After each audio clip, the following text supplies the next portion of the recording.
Have you ever wondered why women lose respect for men? Well, that's exactly what I'm going to be sharing with you today.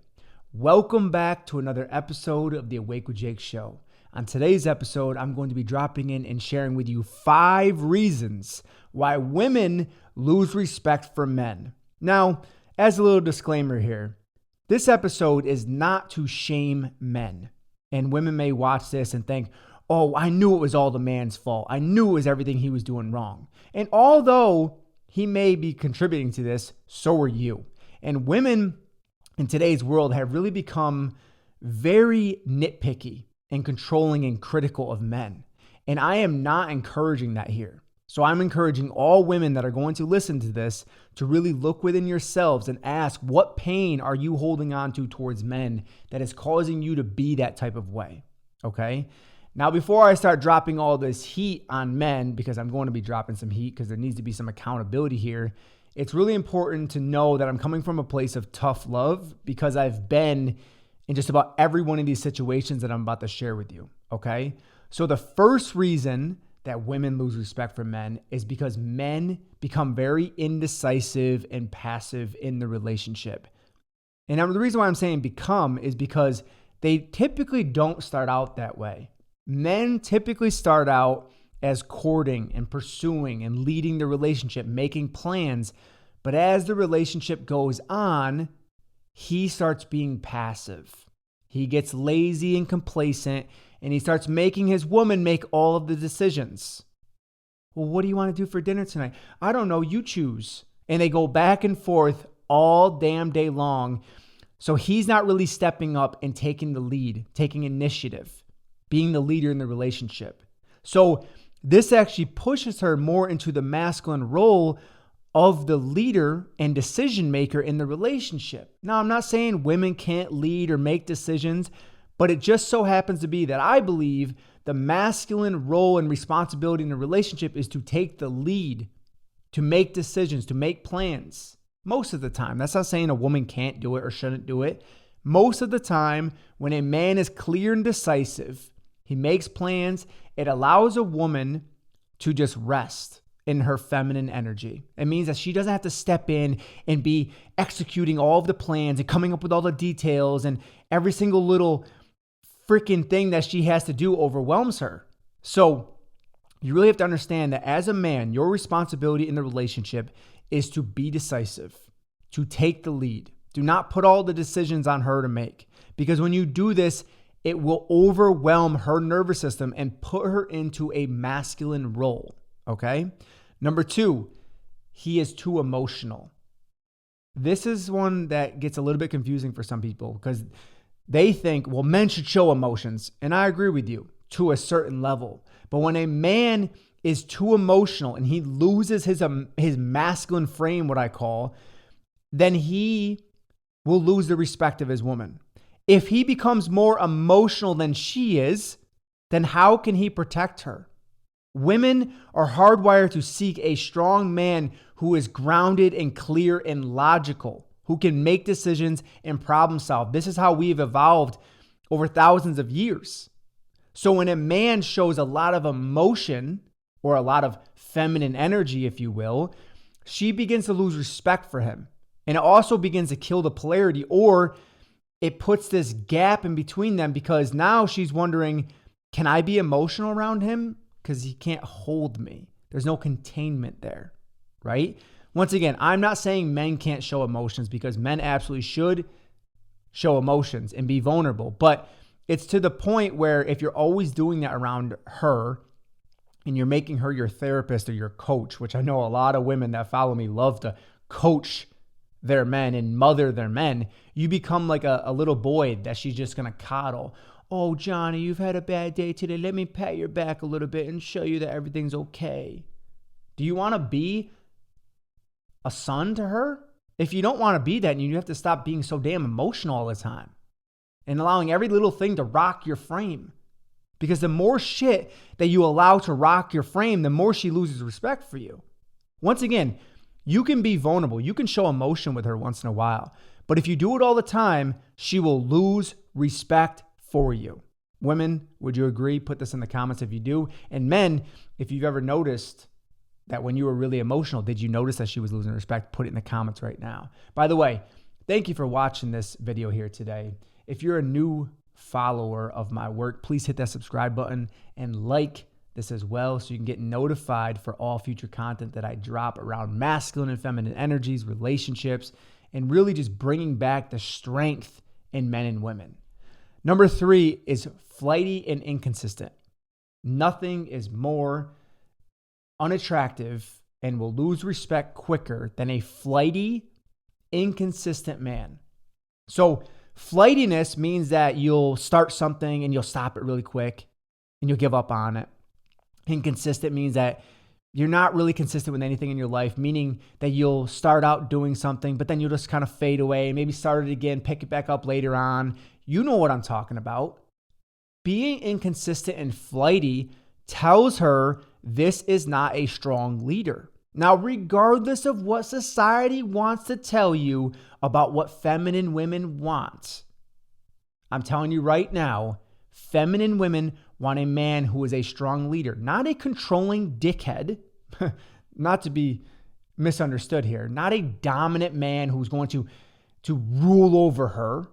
She wants a man who is strong in his leadership. This is the direction I'm going. I would love for you to join me. Versus trying to dominate and control her. She doesn't want to be dominated by you and disempowered. Okay? She really wants to feel the strength of your masculinity that she can kind of just sit on, right? That you can hold her. And if you don't want that responsibility of holding or leading a woman in a relationship, then you probably shouldn't even be in a relationship with a woman because it is responsibility. And there's responsibilities for women too, to be nurturing and loving and warm, right? That's a huge responsibility for women to not be so damn critical, nitpicking all the time of your man. And I know some people are getting smacked in the face with these comments because it's true. All right. And the reason why it stings a little bit is because you know it's true. You know when you're nitpicking and nagging your man all the time. But you also know as a man when you're being inconsistent and flighty and acting like a beta male who can't make a damn decision. You know what I'm talking about, don't you? Number 4, weak boundaries. Having weak boundaries with a woman is like basically a garden without a fence. That's what I'm going to throw that out there with.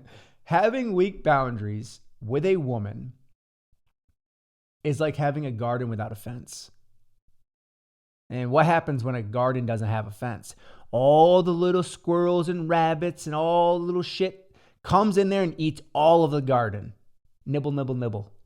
There's no protection of that garden. So when you don't have boundaries with your woman and you don't lovingly check her when she disrespects you, then she's never going to respect you because it tells her he's not strong enough to even stand up to me. How the hell is he ever going to stand up to evil or someone trying to come take us or force us to do shit that we don't want to do? You know what I'm talking about right now. You know what I'm talking about with the agendas to weaken the human species.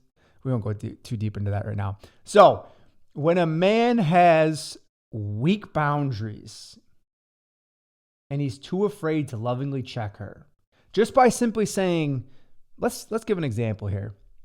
Say you're driving the car somewhere and you can see her getting really tense and rigid and she's about to tell you what to do. She's about to tell you where to park. You know what the fuck I'm talking about? And she goes, well, Jonathan, you should park right there. Or Jonathan, you really need to slow down right now. You're driving 4 miles an hour over the speed limit. And her requests are just being a little bit ridiculous. It's not actually because she feels unsafe. Let's just be clear about this. Because if you are driving like a dickhead, stop. And her requests are just being very mothering or hovering or critical. And you look over at her and you just say, hey, baby, I got this under control. Don't mother me. That is way more attractive than either flipping out on her, telling her, stop your fucking shit, stop doing that, and yelling and screaming at her, or B, just closing down and being a good little boy and being submissive to her, which I see so many men do, and nothing is more cringeworthy in the entire universe than when a man is submissive to a controlling, critical woman. Nothing in the universe is more cringeworthy than when a man submits himself to a controlling, critical woman. Because deep down inside, he don't feel good about himself. He feels like a disempowered little bitch. You don't want to feel like that as a man. So one of the ways that you reclaim your masculinity, and what I've taught many men inside of my elite masculine programs, is to really step into your frame and start setting boundaries. If you want the respect of your woman, if you want her to sexually desire you, you must have boundaries. And I know that if a woman's watching this right now, she's probably smiling because she has that little sense of, but I love his boundaries, but I hate his boundaries. She's going to go back and forth with it because she doesn't know what to think about those boundaries. But deep down inside of her, it shows that this man's a protector. He's assertive and he's strong and clear within himself. Women love that shit. Number 5, making her take the lead all the time. This is a big one. Men that do not trust their own masculinity will put all of the responsibility of the masculine on the woman. Boom. Boom. All the masculine responsibilities on the woman. That shit will burn her out. And let's not get it twisted. In today's society, women are already forced to being masculinized. They're forced to constantly be in this masculine energy of working and grinding and hustling and paying bills, and all inside of this masculine structure of the world. They're already burned out. So that's their baseline they're starting at. Women are already starting at being burned out in their masculine energy. And then when a weak, flimsy man comes along and they get into a relationship together, there becomes problems. Because she really deep down, as if she's a feminine woman, which most women are, she deep down wants to feel the strength of your masculine leadership. And if you're making her take the lead all the time, brother, if I could give you any advice, please stop doing that. Because when you do that to a woman, it doesn't end well. She doesn't feel good. You don't feel good. You feel disempowered. She feels disempowered because she's having to make all the decisions, make all the plans. She don't really want to do that. Although she can do it and she can do a great job of it, most of the time it would feel much better to her if you took the lead and you made the plan. Because that means that she doesn't have to go into her analytical thinking mind all the time, and she can just sit in the emotion of the feminine or whatever she wants to feel into in that moment. Okay. Now, once again, I want to be very clear here. In order for a woman to do that, she has to let go of control. She has to learn to surrender. Because once again, no masculine man is going to contain a woman's emotions who is critical and controlling. He doesn't want to, number 1. Number 2 is he doesn't want to deal with the constant battle of her masculine energy. Okay? No masculine man wants to be in a relationship with a woman who wants to battle and be defensive and stubborn towards him all the time. So if that is you and you are showing up as battling and stubborn, number 1, is that because you don't trust masculinity, because you don't feel safe, because you've been hurt by it, been abandoned by it, been abused by it? Or number 2, you're just in the wrong relationship with the wrong man, right? So men, if you're in a relationship with a woman who is constantly battling and defensive, check within yourself. How are you showing up, right? Are you showing up as strong and leading and grounded? And if you are, and she's still doing that, this could be because she's holding on to a masculine shield. And this is where you really have to start to understand, are you in the right relationship? And these are hard questions, by the way. These are really hard questions. Most people get into a relationship with somebody based on their trauma, right? Like you attract each other based on your trauma, your traumatic experiences, if you will. And then they stay into a comfortable relationship or familiar relationship, but neither of them are happy. Their sex is just blah. Their communication is just blah. And it just all around kind of sucks. Don't you want to be in a relationship with somebody that you truly love and honor and respect? I can't imagine if I stayed with my previous relationships. I wouldn't have the relationship that I have now with my wife. A woman that truly honors me and respects me and loves me and communicates so clearly with me. This is the type of relationship that I believe everyone should strive for. But if you just settle in this type of familiar, comfortable relationship, you never really get what you want. Thank you for taking the time to listen to this. If you made it this far, please take a moment, leave a comment, screenshot this, share it to your Instagram story, and tag me @_Jake Woodard. I love you guys so much. I appreciate you. And as always, stay open, stay grounded, and stay connected to that source within you.